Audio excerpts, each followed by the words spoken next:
And another very important variation of the Nimzo-Indian will be discussed now. So d4 knight e6, c4 e6, bishop here, and e3, the ancient but fashionable, forever fashionable Rubinstein variation of the Nimzo-Indian. So after e3, the most common and best move for black is to castle short. After castling short, white has four main ways to play, four plans. And of course, he can always play with very little theory moves like bishop d2. So, or any other move like queen here or whatever. So what are his four main setups? They are bishop d3 with knight f3, or first knight f3 and then bishop d3, bishop d3 with knight g2,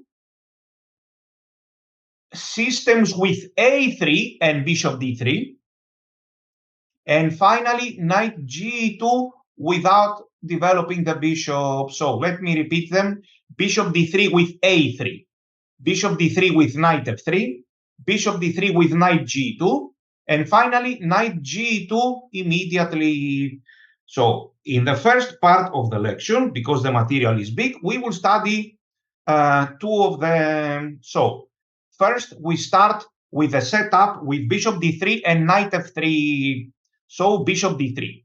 Here there are two common moves, the move d5 and the move c5. I decided to present the move c5 for you, which is equally good, and it has less theory and it can be played in a more positional manner. So the move is c5. It has been played, of course, many thousands of times. So after c5, we are talking now about the Hibner variation, which is going to be our choice after knight f3.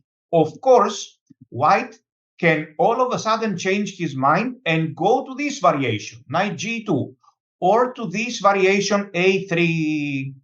So by starting with bishop d3, this is the most flexible system for white, the most flexible move. White is saying, show me your next move, my dear opponent, with the black pieces, and then I will decide for my setup. We are showing him our next move. It's c5. Now, first, let's study the Hibner variation. So, knight f3, we will play knight c6, and in most cases, white castle short. Can he play a move like d5? Yes, he can. We cannot really win a pawn here. As you can see, if we capture it two times, he will capture on h7, but we simply play here with a very good game. Can white play all of a sudden such a move to avoid bishop takes c3? Well, he can, but in that case, we will play an aggressive move like this one, d5, or maybe just take here. He will take with the pawn, and now d5, and we have a very good version of these positions. We are out of book. Such ways for white to get out of book can be found many. For example, all of a sudden he can play this move. Yes. So all these moves are not so important. We will play logical moves and we will get good positions. So all of a sudden, white decides to castle.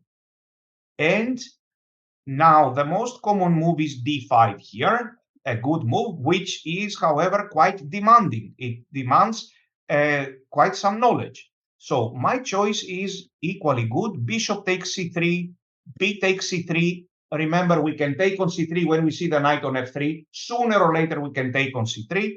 And d6, intending e5. Very good. For example, he goes e4. Now, this is our initial position. White can go e4, or he can play several other moves. We don't really need to memorize much. For example, let's suppose that he goes here. Indeed, this is a common move. We will play e5, and now d5. We go where, please? Shall we go to a5 or to e7? Who will suggest? Shall we go to e5 or to, of course, to e7 here? We play knight a5 only when we know that it is theory, or when we visibly see that we can easily capture the pawn on c4 and be a pawn up. Otherwise, we go knight e7. He goes e4. And we have already discussed the plan here. The most common idea for black and the best is to play h6, intending knight h7 and f5.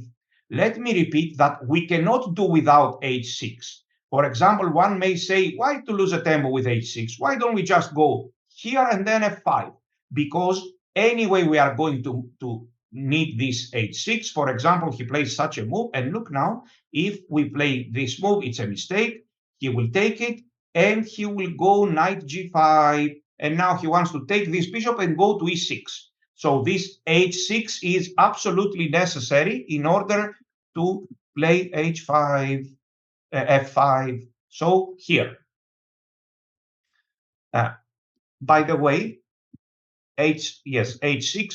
By the way, here white can play several other moves. I tried rook b1. The main move is e4, but as promised, for example, he can play h3. He can play rook e1. All these moves are playable. He can play even this move, but theory is not so important. What matters, that's why we choose this line. What matters is the typical plans. Very good. Now, we start. So this is one variation that we will deal with today. White can even start it with a slightly different move order. Let's check, please. d4 here, e6, bishop here, e3. Don't forget to castle here. Do we play c5? No, we castle here.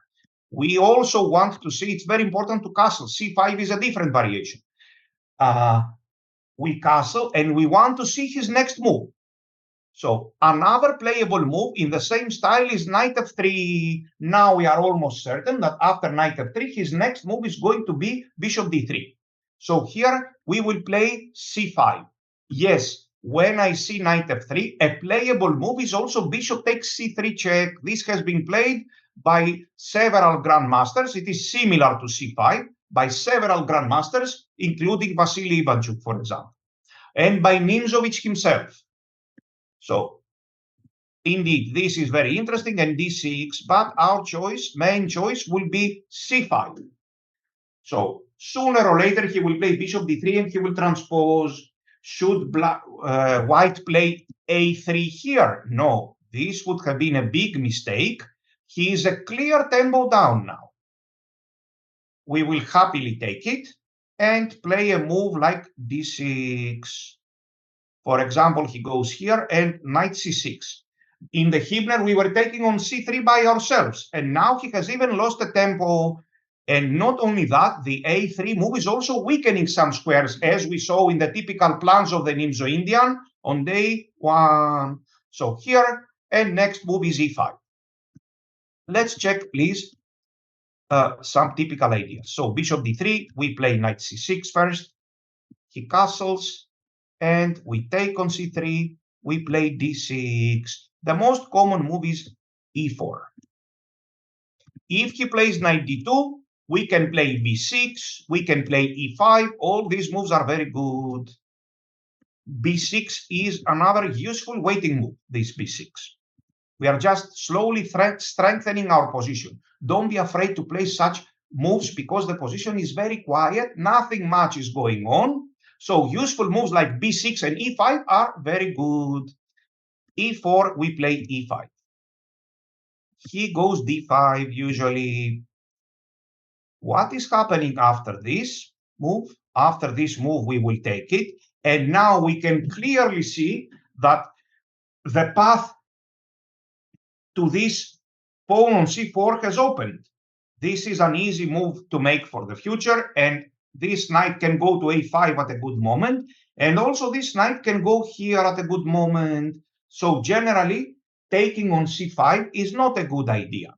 Black has a very easy game, and he's directly playing for the initiative. Very good. We have already discussed yesterday this move, bishop g5, which is also not so good.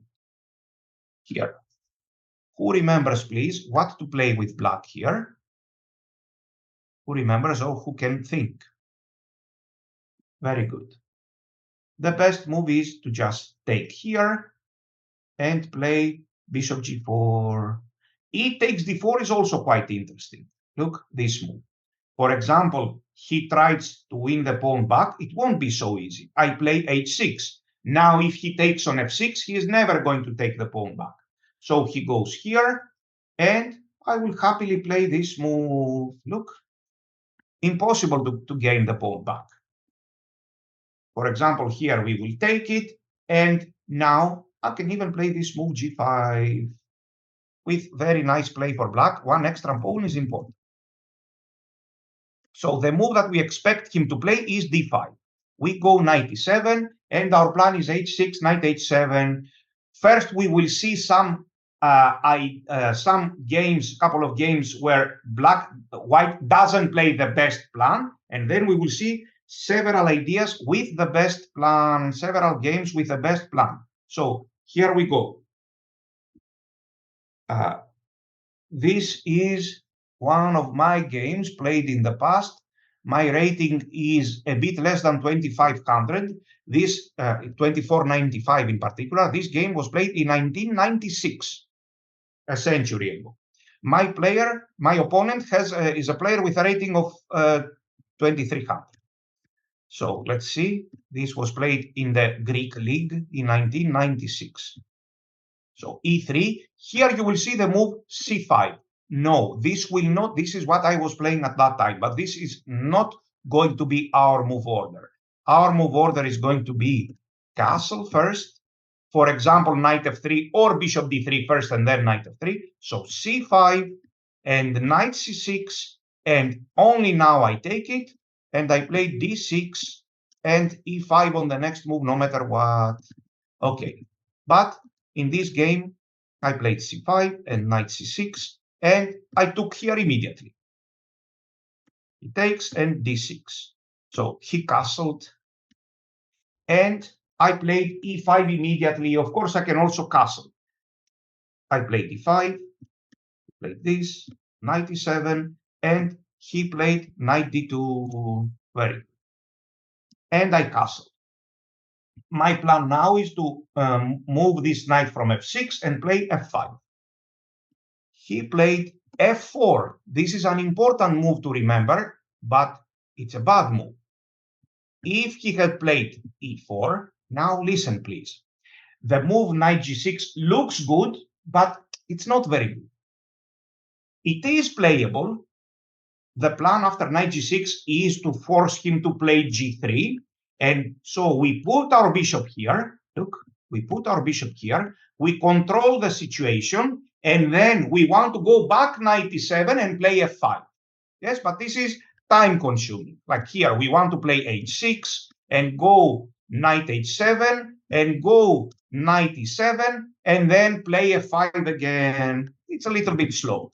So the best idea here, as we already know, is h6, intending knight h7 and f5. Not much theory is needed here, not any theory. The position is of a closed nature, so it's pointless to memorize things. We play here an f5. If they ask, what is your plan here, my dear friend with the black pieces? My plan is f5, threatening f4 with a certain win. So after f5, he will take it. I will take with the bishop. I will exchange as many pieces as I can. And then in the endgame, deep in the endgame, I will try with my better knight against his dark square bishop. I will try to find a way to attack his weaknesses, and in particular, the pawn on c4. Of course, this is just one possible and quite common plan. You can play 2,000 games from this position, yes? So here, f5, and he takes it because we are threatening f4. This is 2 question marks after f4. This is a completely winning position for black. And then g5, h5. So he takes, we take it, and knight f6, we strengthen our position with queen d7. In fact, here I would have taken on e4 immediately with the knight and place the bishop here. this knight at a good moment can go to f6, for example. We want to exchange pieces and later attack on c4. Something has gone wrong for white. He doesn't have a clear plan. He doesn't know what to do. The pair of bishops is irrelevant here. But let's see how we played. So, knight d2, I castled, and we transposed. He played f4. Of course, white is threatening to get a huge advantage after f5. If I play, for example, such a move, this is a positional crime. White will play f5 himself, and this is a reverse situation. Now white will attack with knight f3 and g4, and we have a completely lost position because black has zero counterplay. So we need to be on the alert.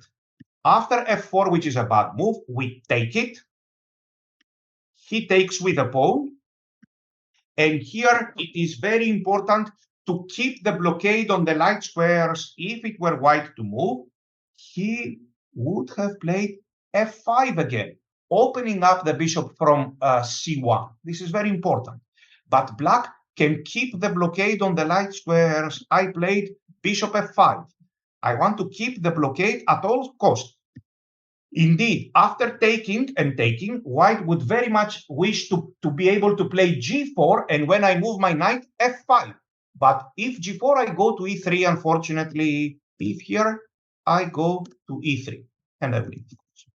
So it is not so easy. I played here, he played queen c2, and we need to keep the blockade at all costs. So which move to be played here, please? I want it to be good, to be sound, and to be typical. In the opening, we hate strange, unusual moves. In the opening, we hate strange, unusual moves. Queen d7 is the move. We have already come across this move several times. It is typical and good. Very good. My opponent played this. Of course, if he plays h3, I will play h5, keeping the blockade on the light squares.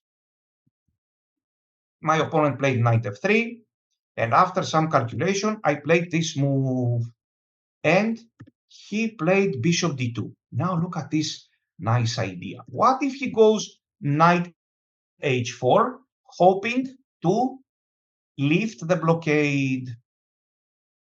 How should black continue here? What do you think?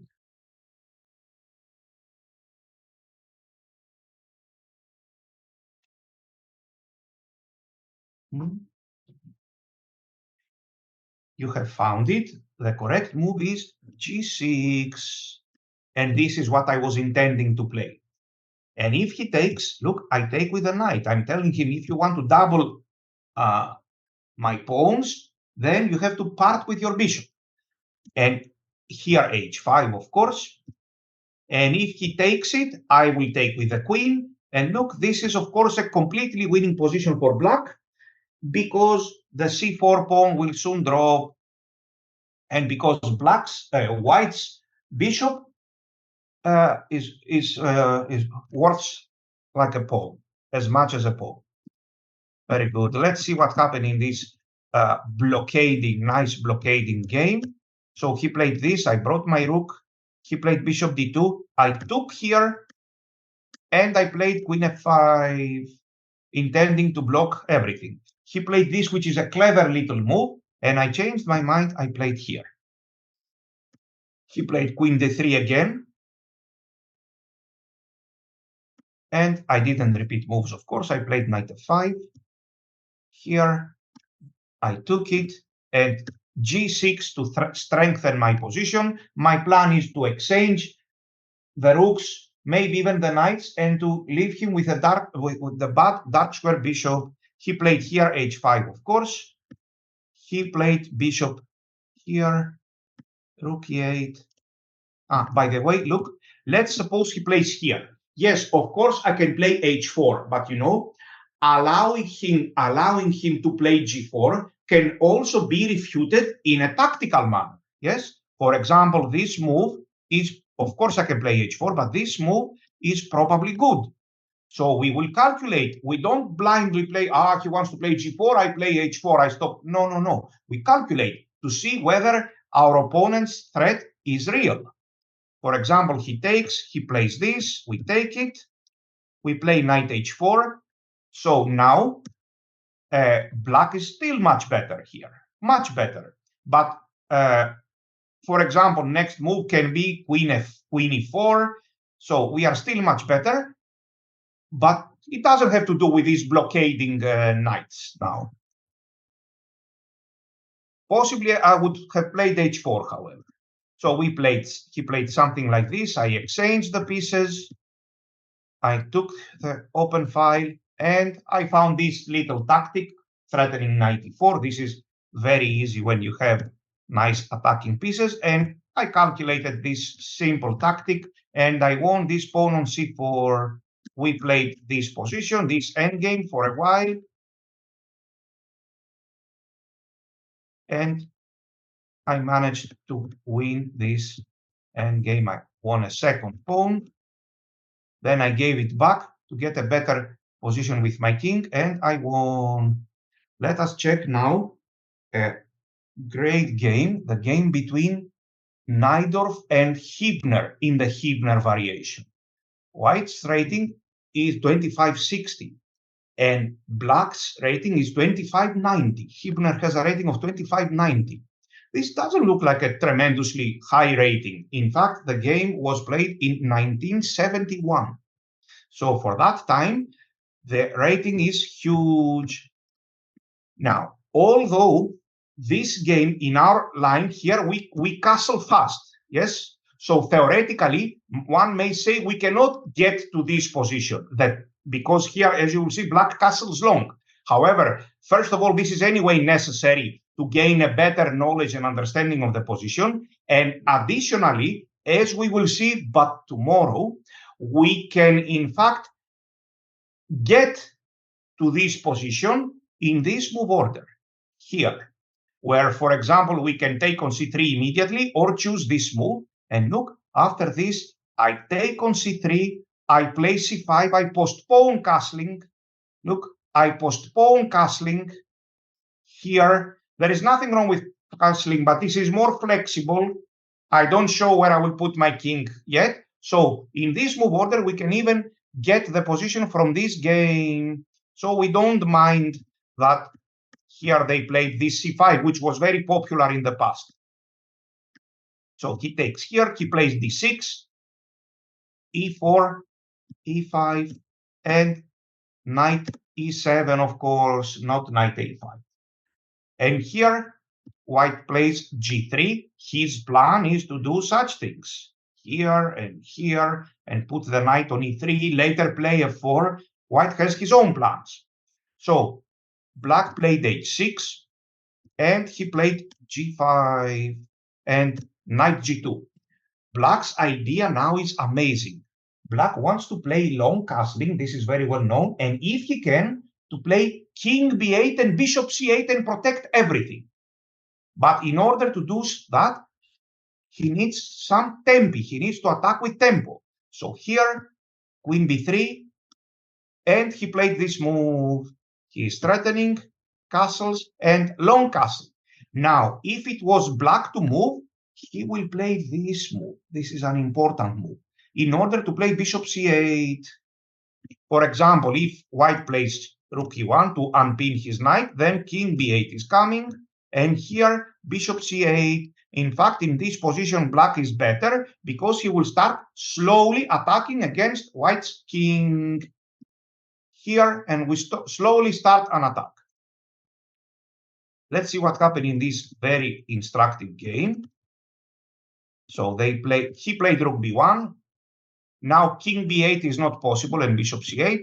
So he had to go back with his queen.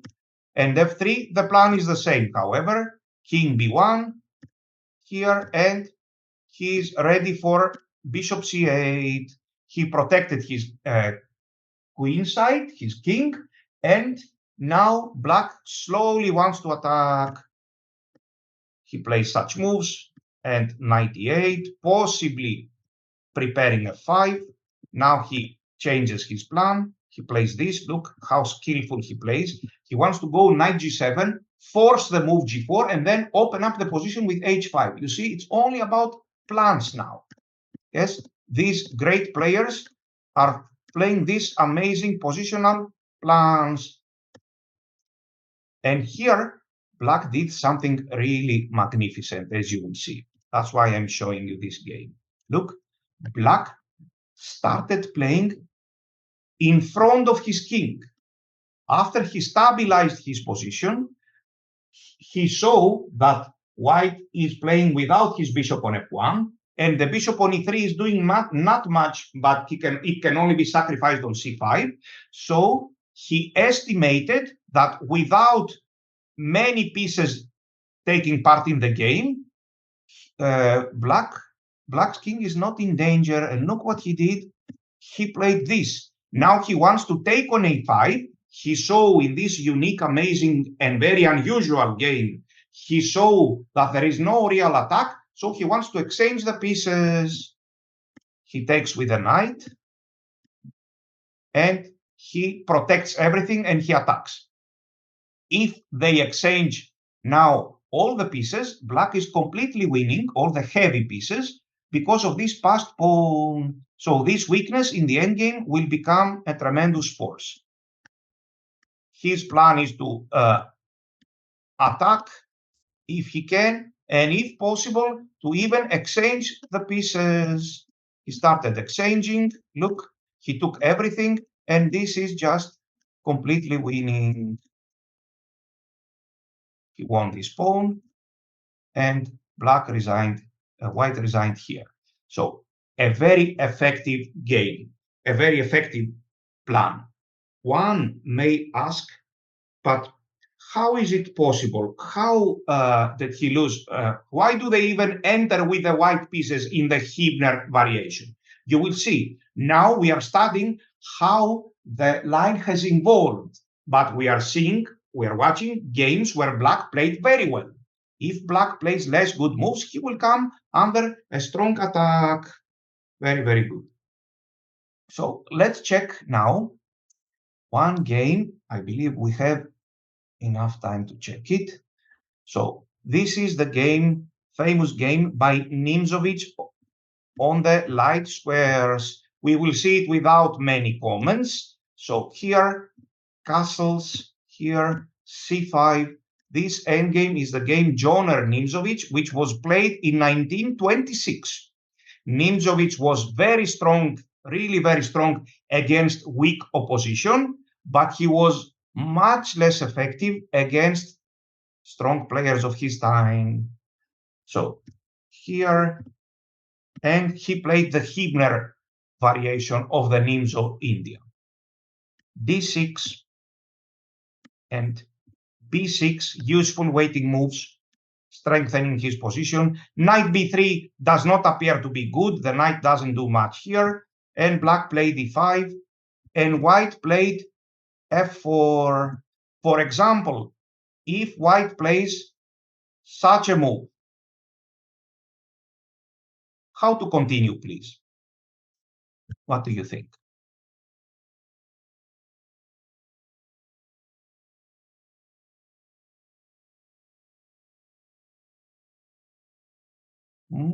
It is Black to move. Let's think how to continue. Very good. We will play e4.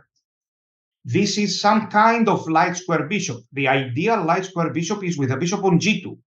But even here, it seems to be working. For example, here, don't forget to overprotect this pawn on e4 like this, and bishop f5, and we are slowly building our initiative because this is not active. Let's see how they played. f4 was played, and Nimzowitsch played e4, and now Black wants to block on the light squares. For this reason, he played this wonderful move, queen d7. The idea is to stop g4. White is intending, for example, here, White is intending to strengthen his position like that. Now, on purpose, I'm playing bad moves. Look. And what should white play now? And all of a sudden he started having a good position. What should white play? He will play. This is very interesting. And look, this one.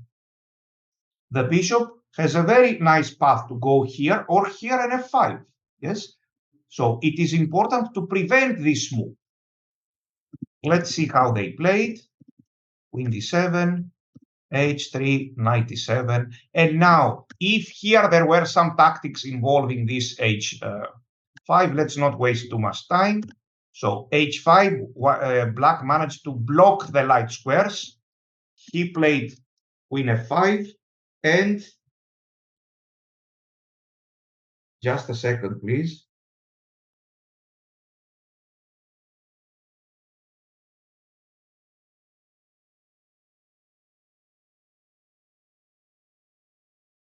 He blocked like this. Now he cannot play g4, and he blocked all the light squares.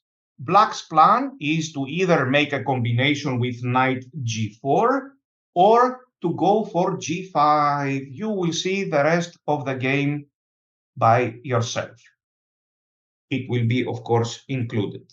Now, look at this, please. I wonder, one may say, why white is even playing this line? Does he want to lose, to make weaknesses? All the time black is winning. Now, let's explain. So bishop b4, e3, we castle, knight f3 and bishop d3, or bishop d3 and then knight f3. We are still here. Knight f3, we go knight c6, he castles, we take it, and play d6. Now look, please. Here, e5, here, and here. So there is a very nice move, very nice idea by white, which was this. White had found this idea many years ago, and he started having very good positions. His plan, depending on the situation, is to play sometimes f4, sometimes g3, knight g2, sometimes g3 and f4, or g3 and f3 to control the situation there. For example, after this move, which generally makes a lot of sense because we are stopping this move and we want to play g5, white used to play this, and now there are a few games with this move and knight f5. Look, please, white is better here. White has a very comfortable advantage. His next move is going to be g3. Black is left without counterplay. One may say, but in closed positions, the knights tend to be better. Well, this is a very general rule, of course, for new players to understand the relation between bishop and knight in open and closed positions, because the position for the moment is closed. At some moment, we will start pushing, white will start pushing pawns, and he will open the position eventually. So here, this is a very nice advantage for white. For example, here, white can even trade the queens, and he will play g3, and at a good moment, f4, black is left in a very passive position. He cannot play f5, he cannot do anything. However, after knight h4, by the way, if we play h6, queen f3 is the move. Who remembers what is generally happening after this move? And who played the idea first, the correct idea first?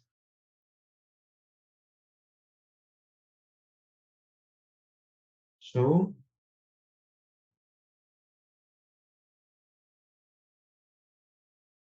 sorry for that, some urgent situation. Very good. It was played by Fischer against Spassky. So this is really very good for black, but this is not going to happen because the annoying move is queen f3. And I will even show you another very annoying move instead of queen f3, which is f3. This is also very interesting. Intending again g3. So after knight e7, knight here, a good move was needed to be found. And indeed, let's check this game now, please. Here we are. So this is a Bleach game, and the idea was not invented here, but this game, which was played only in 2021, I know this idea for several years. So let's check castles here, c5. This is the first setup. Knight c6, he castles, we take here, and we play d6. We saw some random moves like knight d2 or rook b1 or all these moves, where we simply have a very good position without the need to do something tremendous.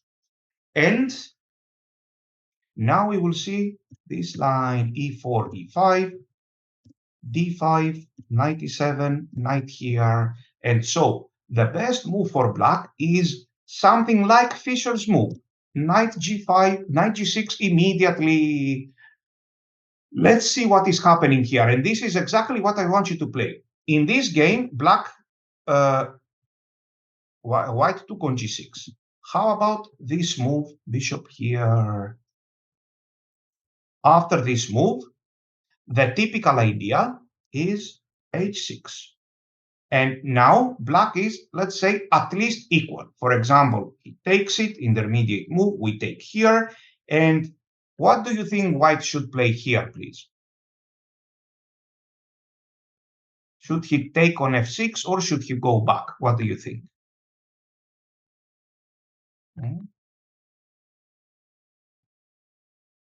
Should he take on f6 or should he go somewhere back?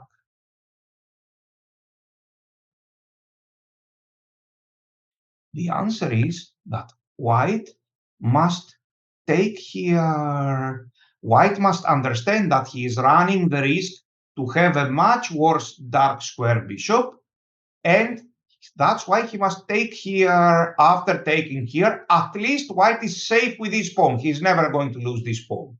Our plan now may involve some g5 ideas, some minority attacks here, some not exactly minority attacks, some flank attacks with some chances of success. But such a move, for example, would be very risky. White supposedly has the pair of bishops, yes, but the pair of bishops is not effective here. We will play g5, and it seems that this knight is a lot more powerful than this bishop. And also, in a possible endgame, this knight may appear all of a sudden on a5 and b6, bishop a6, and black may win. We already saw that in the endgame, where there is not much direct play, no matter where this knight is, usually it will find the route to a5. Very good. So let's see after knight g6 what happened. The most common move is knight f5. But in this game, white took here f takes, and now white is in danger. He must, in my view, play this move, bishop g5, and take it. Instead, he played a4. And now black correctly played knight h5, stopping all these bishop g5 forever. a5, and now he played this move. I am not really sure about this move. Okay, this is in fact a Bleach game. Yes, let's clarify that. So after taking, yes, in both recaptures, black has a good game. So if he takes like this, it makes a lot of sense if we can manage to put our queen here. But I'm not sure. Maybe he will play some gambit like this, or maybe this gambit doesn't work and black is better. So possibly e takes f4 is the best move. Rook takes f4 is the lazy move for a small advantage. So after knight f4, he played white played f3, and black played g5. Only black is playing for win here. Rook e1 and h5. There are also several other moves, of course. Bishop f1. Now if he takes, again, it's a question. It is not clear whether we must take with the rook or with the g pawn. Now this time not with the e pawn, because white will play e5, of course. Not here because this is coming. Play in the center is always much more important than flank attacks. So we won't allow this play in the center. The question is how to take on f4. In my view, I believe this is a better move, to undouble the pawns and, of course, to go for g5 and g4 later. If you remember, here we want to park the bishop. Who remembers, for example, here bishop d7, and yes, white should play maybe this move or queen b2. Let's suppose that he plays this passive move. So black to play. Who can find the best move for black here? This is another important point. Who can find the best move for black? White wants to play queen b3, rook b2, force us to either play rook b8 and have a passive rook forever, or go back bishop c8. Very good. Very good. The correct move is rook c8. Bravo to everybody. They play such a move, and rook c7, and next move is, of course, bishop c8. We are parking the bishop to c8. We are passing the rook here, and we are giving checkmate. Our bishop from c8 is good enough to stop all counterplay. Remember this technique. We want to pass our rook from here anywhere. It doesn't matter. Here, here, in any square. Here in rook c7, anywhere, but not on b8. So we found the time to play this move and to put the rook on c7, and then this is coming with a strategically winning position. Very good. So let's see how they played. g4, some attacking ideas. Yes, in the end, black managed to win. Let's check other games in this very relevant and good variation. So here is one game, again a Blitz game. We will also see standard games between Mindlin, a player with a rating of 24-26, and Oparin Grigori, a very, very good grandmaster with a rating of 26-85, close to 2700. Let's see what happened. E3 and modern grandmasters play this move, which is more accurate. Why is this more accurate? First to castle and then c5. You will see it in the next lecture. Just a small note. So bishop d3, c5, knight f3. He takes here immediately. I would have played knight c6. He plays this. Now, what is wrong with that? There is this move intending e5, and now black can play e5 himself because there are some complications, but too much concrete theory is needed. And additionally, maybe there is even this move, and now we cannot play this plan anymore. So slightly more accurate appears to be this knight c6. Anyway, white castle, and we go to this position. So e4, e5, and here. If white goes here, then we will play b6.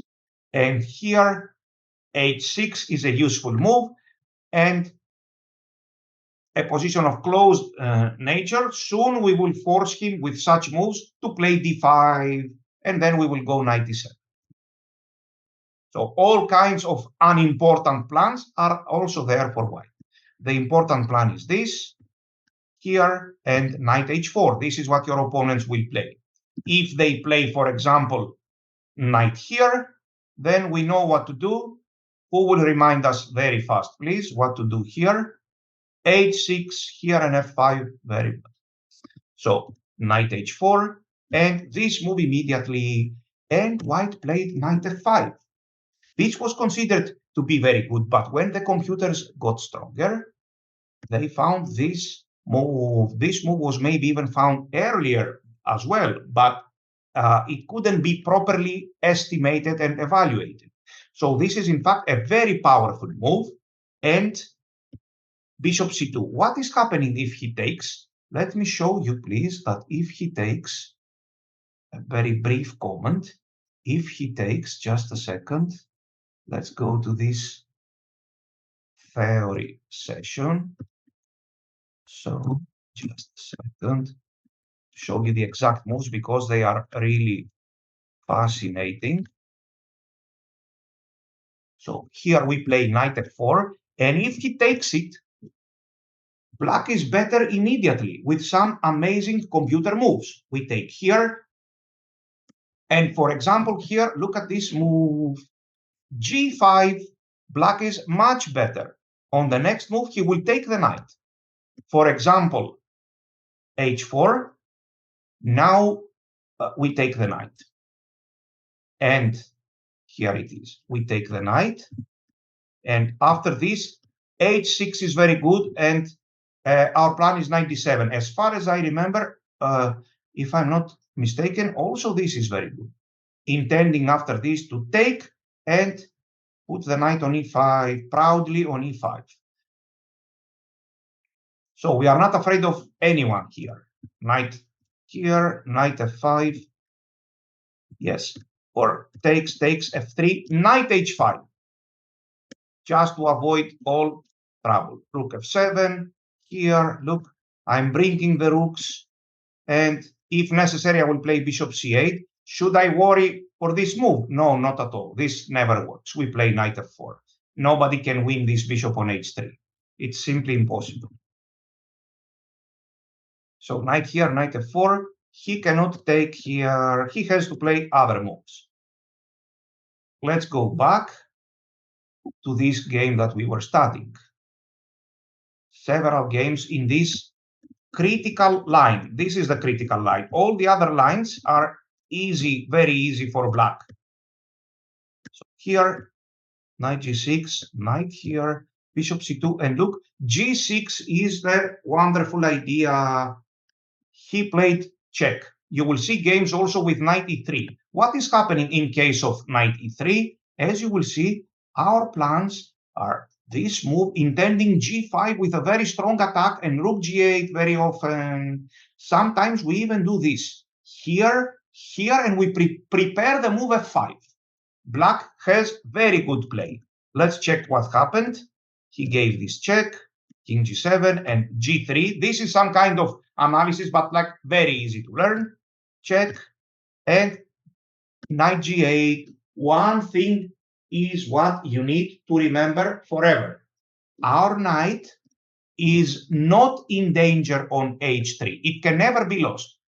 The bishop from c8 is protecting it, and there is no way for black to threaten this knight 2 times. So here this move was played, and black has very good had very good counterplay. Let's check a few even more characteristic games here. For example, this one. Again by Grandmaster Oparin. So knight g6 and knight f4, and black played white played here, but this is a bad move. Black is immediately better after g6. Here, and black played g5. Indeed, this move makes a lot of sense, but according to the computer, this is even better. In this particular position, we are threatening the bishop, and we are also threatening queen h4. So black is much better, in fact. We take it. Yes, we are forced to take this bishop. Unfortunately, then our knight cannot go anywhere. But this is a very good position for black. Soon, we will go for f5. We are not in a hurry.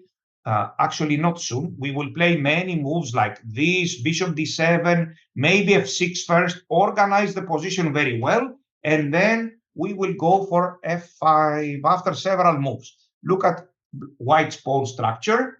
He has nothing to do. He will be moving his pieces up and down without any plan. Very good. Let's see, however, how they played. This is the human move, the most typical move, intending king h8 and strong play on this side. So he played king h8. Next move is rook g8 for black, or maybe even take on f5. g3, and he took here. Yes, and he took this knight, and rook g8. White played here, but black is better. He has some chances to open the king side. By the way, let's suppose that I play a random move. Look, this is never possible. How should black continue here, please? This is not possible because white has a terrible bishop. How should we continue? Very good. We will take here and play e4. And there is no way for this bishop to come here. For example, queen d7 is good enough and we capture this pawn. So this f4 never works. We take like this and we play e4. And another idea to consider, depending on the situation, is the opposite, to take like this and play g4. We will choose one of these two ideas. So here, black played g4, and he has a huge advantage because white has to take. This is again not working because of e4. We are capturing this pawn. We will slowly, very slowly organize our position, and we want to play maybe h4, h5 and h4. In all the endgames, this knight will turn against this pawn, and so this is completely winning for black. It's only a matter of time. It's completely winning. Very good. So in the end, indeed, black won thanks to this bad bishop on e3. So he castled here, he doubled the rooks here, I mean, and b6 just to get down with all these threats. And he had very active play, he won. Things are, in fact, very positive here, very optimistic. We are very optimistic about this line in the Hibner. So this move, knight g6, is changing everything. And if white doesn't even play knight h4 at all, then our plan is f5. So remember this knight f4. There you will find many opponents, even strong players, who will take on f4. And then we are immediately much better after this. Let me remind you, if queen f3, we play g5. And if here, again g5. And let's suppose that he plays this. So who will solve this exercise, please? How should black continue here?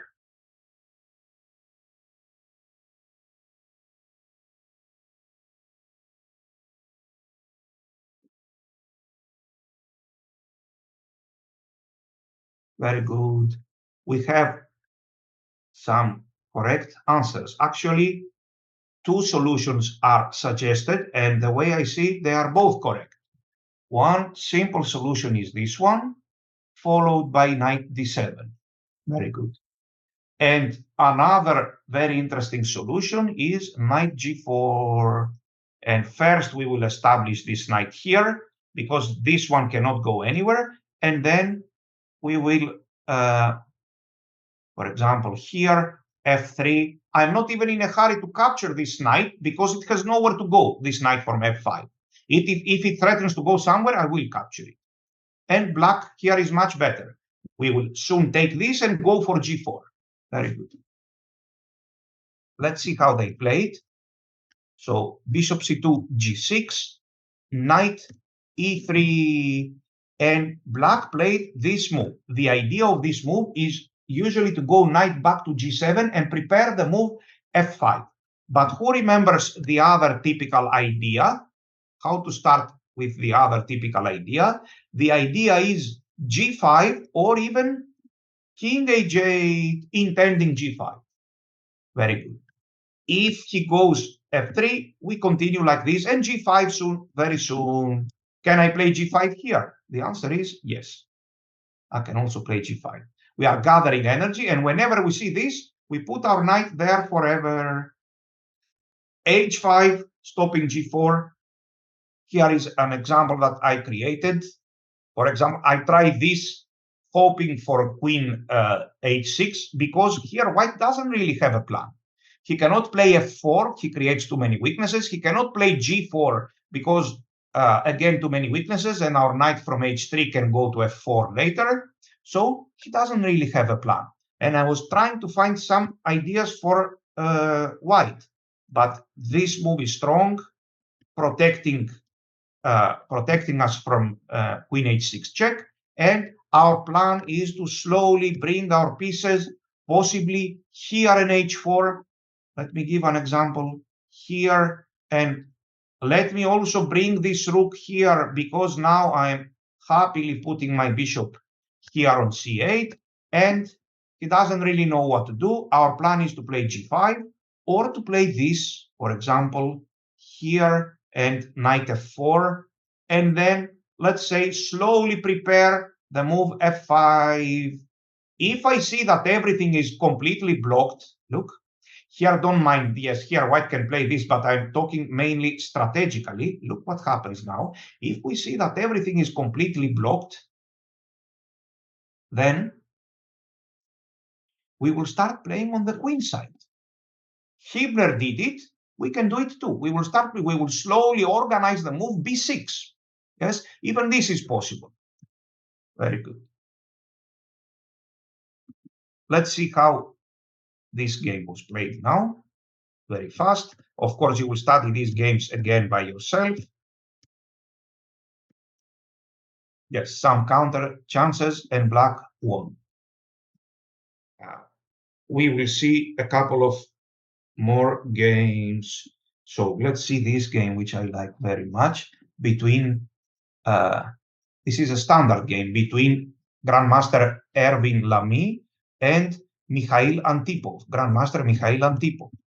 So e3, we castle first, bishop here, we go c5, knight f3, we play this move first, then take it, and d6 and e5. We are very well prepared, very well armed against all of his actions. This is supposedly the best for white, but black is doing quite well. g6, and this move again. King here, intending g5 and rook g8 also appears to be good. So here black is very fast preparing for f5. Rook here, he puts his bishop on h3. Why? Because he knows very well that this bishop can never be lost. Here he plays b6 just to get done with all these ideas. He is not really worried about this. Look, please. He will play here intending all these ideas, and if a5, he will simply take it. And now white will lose time to win this pawn. And look, even if in the end he wins the pawn on a7, even if in the end white somehow wins the pawn on a7, still he cannot create a passed pawn on the queen side. So we don't really care so much about losing this pawn. In the meanwhile, we will create a lot of play on the other side. So when you study these positions, you must carefully study the ideas. Yes, bishop h3, knight h5, all these plans. And a very good idea is to write down the plans. Write down when you are preparing, not in this particular position, we are doing it for you, but in another chess position where you analyze and you save your analysis, write down the plans so that when you go after some months to play again, you just read the plans, and you may even go to play without going through the notes again, without going through concrete moves. Remember to write down the plans. So yes, here black has developed an initiative, and of course black doesn't forget that on several occasions, maybe it's good enough to just start exchanging many pieces and then attack the pawn on c4. He never forgot about that. In most cases, it won't be as simple as that, of course, but we always keep it in our mind. Knight f6, look how not worried is black about his bishop on h3. This is never going to be lost. For example, if he goes here, we play h5. Cannot be lost. Yes. King h8, removing the king, and black sacrificed here. Otherwise, he would have gone for some h5 move. And this was, as it seems, a convincing win. Save, yes, okay. Let's check finally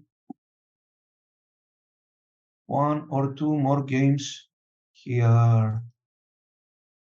So another standard game. White has a rating of 2100 and black has a rating of 2400. So castles, takes, d6. Why am I insisting on this line? Because this is the most critical. Against all the other lines, we know what to do. h6, knight h7, and f5. But here, there won't be f5 for a long time. That's why we need to know what to do. So knight f4 here. Believe me, many players will capture on f4 and you will be much better. g6. And we already know king h8 is probably the best. And knight 4 to h5 is also interesting, intending to come here and go for f5. So let's check here. Yes, queen e7, not the best, but let's say it's playable. Here, black decided not to play knight h3. It's also playable. Knight g8. He arranged his pieces like this, and he wants to go for f5 at a good moment here. And finally, f5. It seems that black is doing very well. Okay. f4, yes, and he is better. He managed to win after several moves. One very last game, which I also like very much. White again has a rating of 2100 and black a rating close to 2300. So c5 and knight c6, again the same, and e5. We must know it very well now. One may ask, well, I am a very good amateur player. Am I ever going to get this position? Even if you don't get this position, you will get the position with h6, knight h7. Yes, if somebody plays the heel. Very good. King h8 and rook g8. This is the perfect play. And check and g5. He goes here. Please be careful. If we take on g4, this is a very clumsy move. If we take here, we lost, because now our knight cannot easily be protected. Yes, so here we need to be very careful not to lose the knight. For example, if we play something like this, this is coming here.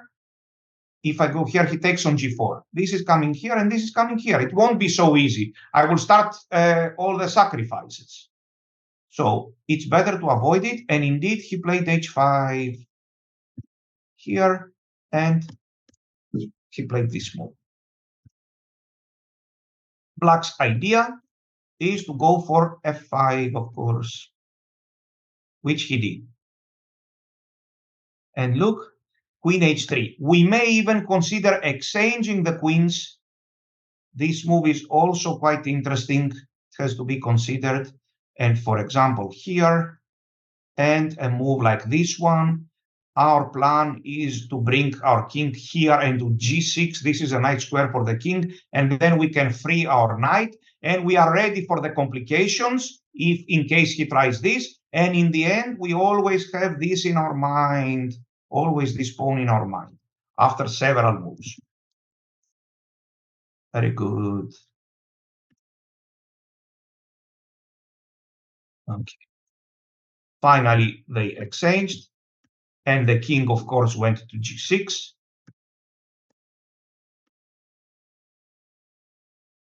Here, black is in no hurry. He found, actually, it's a female player. She found this nice f5 square for her king. In case of f4, of course, we would lock the position. And here, look, very soon, look at this. Wow, very deep thinking. Black wants to create threats on the G line, forcing white to exchange the rooks. This is his plan, her plan. So here, now this e4 is winning immediately. But anyway, let's suppose that it wasn't so easy. Look, again, we go and happily threaten this pawn. For example, here I go knight d7. And here, very naive way of thinking, black can win in two different ways. Who will find this easy win? Let's suppose this is here, please, and this is here. Who can find the two very easy wins? So b6 is winning immediately. If here, knight b8, and a6 is winning immediately, intending b6 and create a passed pawn on the a file and also capture the pawn on c4. So you see, such things can happen. So with this tactic, white managed to avoid this from happening. But on the other hand, now the bishop on g5 is left far away from the action.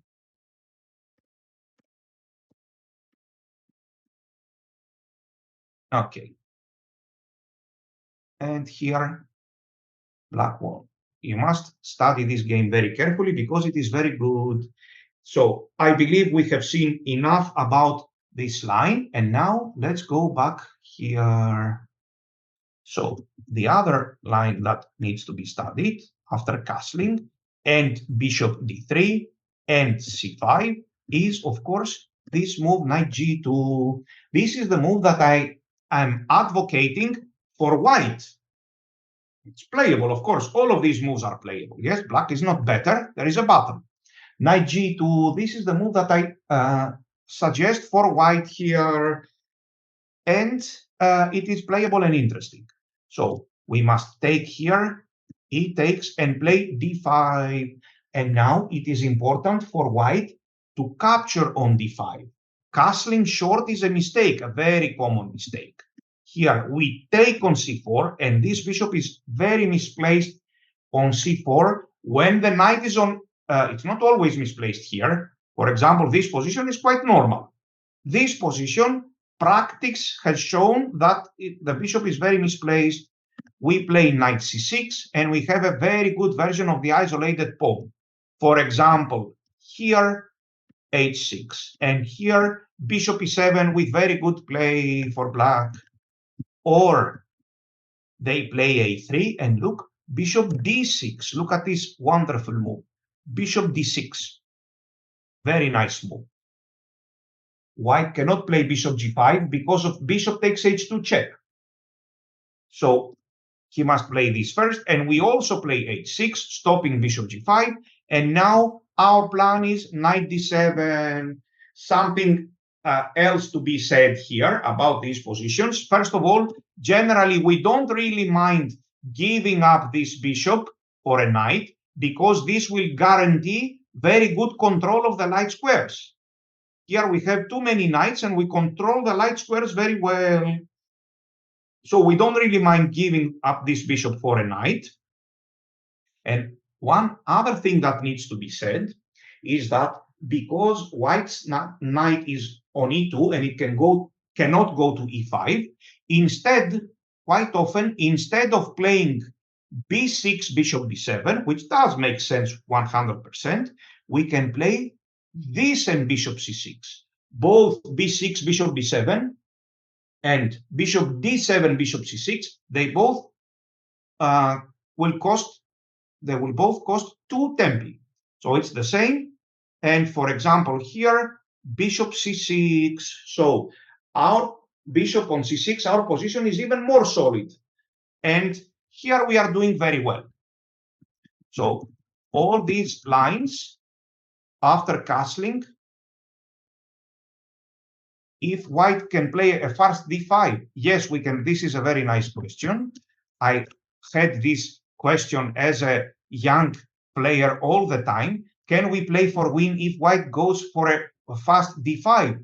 The answer is no, we cannot. But white cannot easily push d5. Look, if he plays this move, that's a very good question. We don't usually play e takes d5, which would give us a very equal game. So if you don't mind the draw, you can play here. And for example, bishop e6. And this is very equal. Yes, most likely a draw if we play normal moves. However, when he goes d5, we usually have such moves here, or even better here. Look, it appears as if white is losing a pawn, in fact, after knight a5. Yes, so this is very common. We will capture a pawn, of course. For example, he goes here. I will take that. I will take that. There is nothing better to do. And I will take on d5, possibly with a pawn or even with a knight. Now, if you ask, are we going to win this? Well, a pawn is a pawn. We will play a million moves and we will see. Black is better here because of his extra pawn. We will play a tough game and we will see. We will play 100 moves. This is chess. Yes, in our try to win. So it's not so easy for white to play d5. If he plays it, usually it is very equal and the better player can still win. So after knight g2, we take on d4, he takes it, and d5, the best move for white. Something else to be mentioned is this move. This move can be a very good move on several openings if white is very well developed. Only then this move is good. But this happens very rarely because we play d5 early in the game. And so c5 for white, by definition, will be played in a position where he cannot be very well developed because we played very few moves. Yes. For example, let me give you an example. If theoretically, like here, look, castles, I play this very relevant move. Look, he goes here. I play this very relevant move. He goes here and I play this very relevant move. Yes, now this is a very powerful move. After this, white has a strategically winning position. We cannot break this pawn chain. He controls it very well, and that's it. Yes, white has a huge advantage, but I made four bad moves in order to get there. So if he plays this, we strike immediately with b6. He takes it, and now we can take both with the queen and with the pawn. Both moves are good.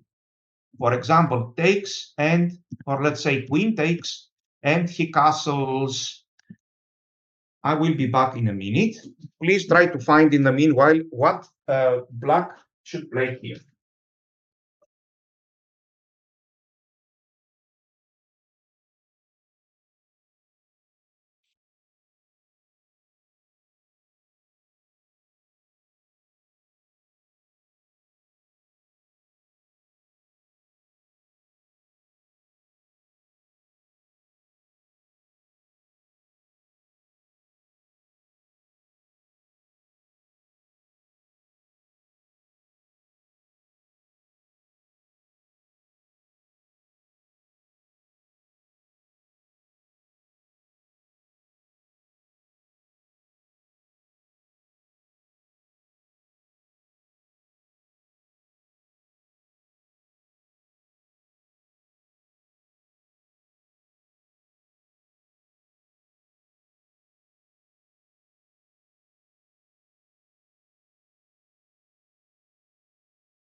So we will suggest the move, of course.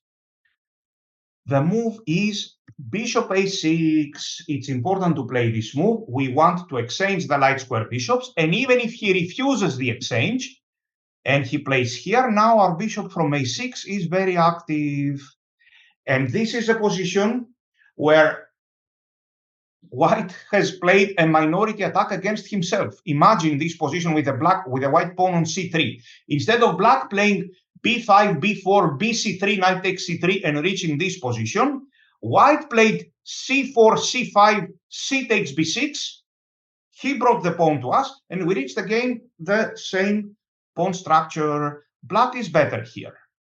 Very good. There is no attack against our king. So he must take here. And now, in my view, the best move is queen takes d5. This is the move that I suggest. Yes, knight takes d5 is also natural and good. White should castle. And after knight c6, there is this annoying little move which I suggest for white. It is playable, and with perfect play with black, we can maybe equalize. But practically, this is very difficult. Which move is that? Who knows, please? What should white play here? Which is the move that poses problems? Very good. The move is knight takes d5. This is the move here. And e takes d5. Yes, white is slightly better here, but about equal. But we need to be very careful. We need to play many more precise moves. That's why, after taking, I suggest the move queen takes d5 in order to play for win. And he castles. And now there are three possible moves for black. Queen h5, queen d7, and queen d8. So all these three moves are playable. For example, here, it has been played several times. It is a little bit risky because our queen may end up misplaced, but generally we do have good play with black here. Yes, we want to organize our position, and we may have good counterplay. For example, here, let's say bishop d8, threatening checkmate, and he goes h3. If he goes here, which most likely he won't do, black stands perfectly. I will play this move, threatening to capture the bishop. And here we may even consider taking this one. Take, and bishop d7, intending bishop c6. Very good. Or maybe bishop d7 immediately. So a tough game, of course. There's a tough game ahead, and we try. So after castling, queen h5 is good, and this move is also quite interesting. Queen d8. This move is quite interesting. For example, here, and bishop back to e7, we have a typical isolated pawn. For example, rook c1, bishop d7, elegant move, and bishop c6, and then knight bd7. For the moment, we are protecting everything. Most likely, we will need to play g6 at some moment. For example, here, rook e8, maybe, yes, maybe knight f8 to defend, maybe g6. And this is a typical isolated pawn. White has some attacking possibilities. Don't forget that quite often in the isolated pawn, quite often, we are happy, very happy, to turn this into a position with parallel hanging pawns in order to reduce the pressure. So this move here, it's not like so, we don't really need it. Here I would have played this, but generally speaking, quite often this move is interesting. For example, here, and we exchange some pieces, and now d4 is not weak anymore, but his c pawn is a little bit weak. And by the way, if he plays here, strategically speaking, taking on e4 is very good. I don't know if it works tactically in this particular position. I have to calculate. But strategically speaking, we very much like to do something like this here. The material is now very reduced, and white doesn't have an attack at all against our king. We have exchanged many pieces, so slowly we start taking over slowly. These pawns start becoming weak. Here, b6, and then put the rooks in the play, maybe knight f6, look.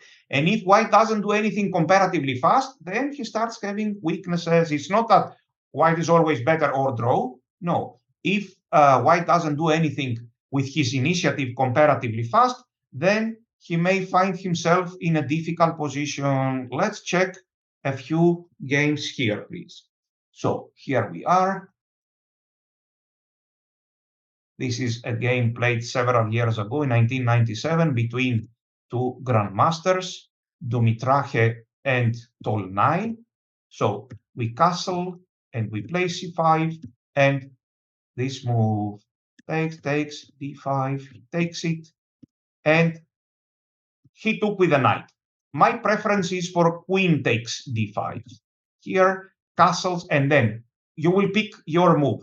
Queen d7 is playable, this strange move, because there is no knight f3 to go to e5. Queen h5 is playable, and even queen d8 is playable. All these moves are playable.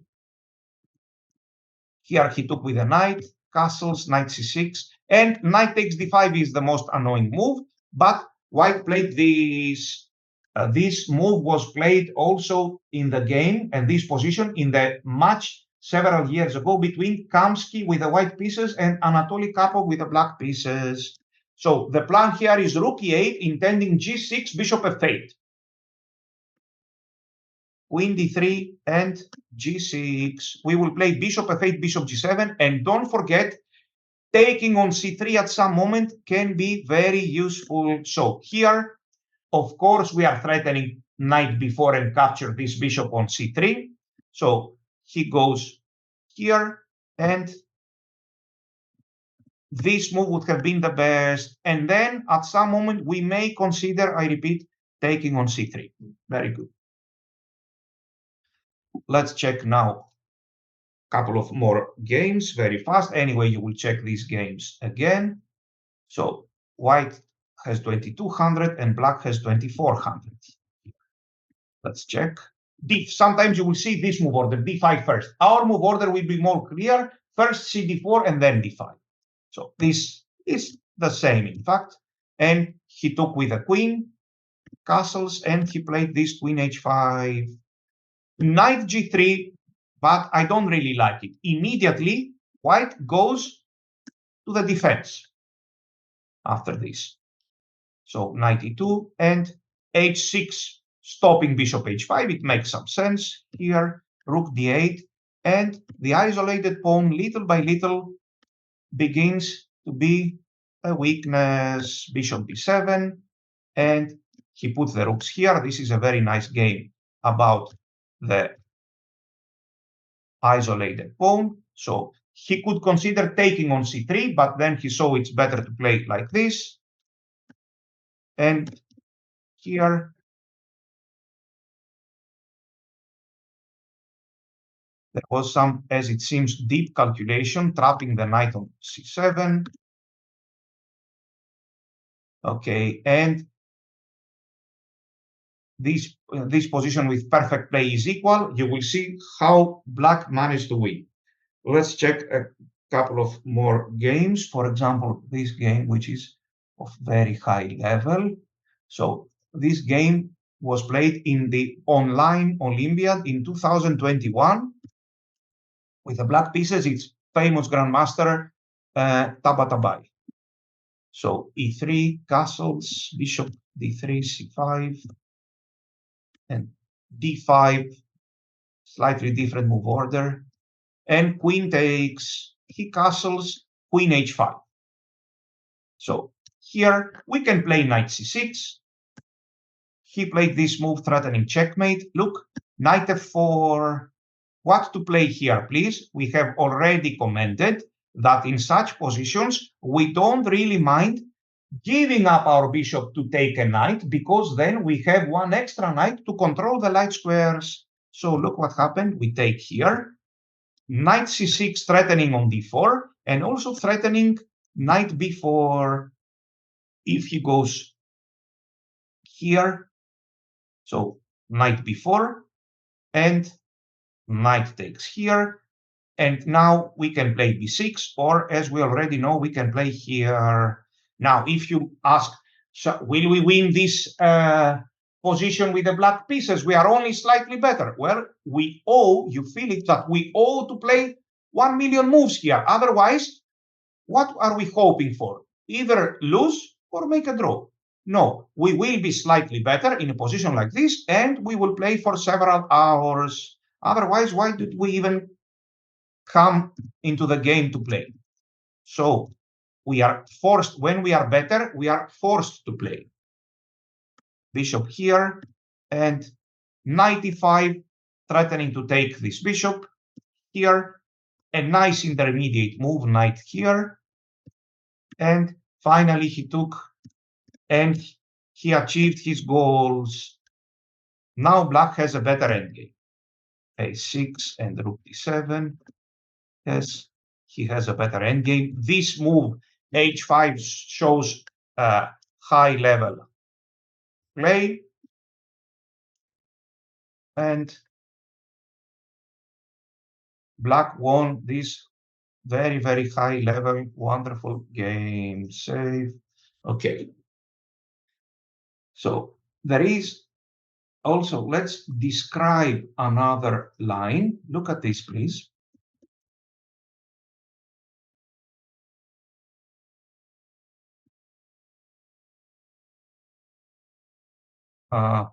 There is some very general question, which I cannot really answer right now. It takes a lot of conversation. So one way to play is this, and knight back to f6. This is the same as playing here. Queen takes d5, castles, and queen d8. It's exactly this position. Yes, so we can take with the knight, and after castling, instead of going knight c6, allowing knight takes d5, we can go back. If a3, as we know, we will play bishop to d6. Very nice. We are stopping bishop g5 because we will capture on h2. He goes h3. What to play, please? Who will suggest a move? What to play? h6. Very good. He goes here, knight c6. He goes here. Yes, I can even move the bishop, but I don't even bother. I can play this. For example, here, he takes it.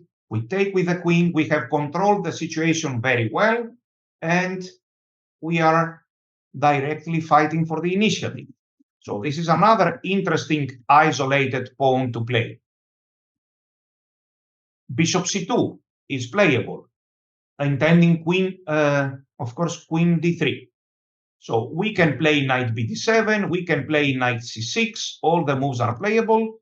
We can even play this b6. Here, bishop, knight bd7, yes. Sorry, bishop b7. Knight bd7. No, this is a little bit dubious here with d5. No, let's avoid that. Very good. Better is a move like knight here. He goes, for example, a3, we can take it or go back to d6. He goes queen d3, threatening some checkmates there. I believe this is the move.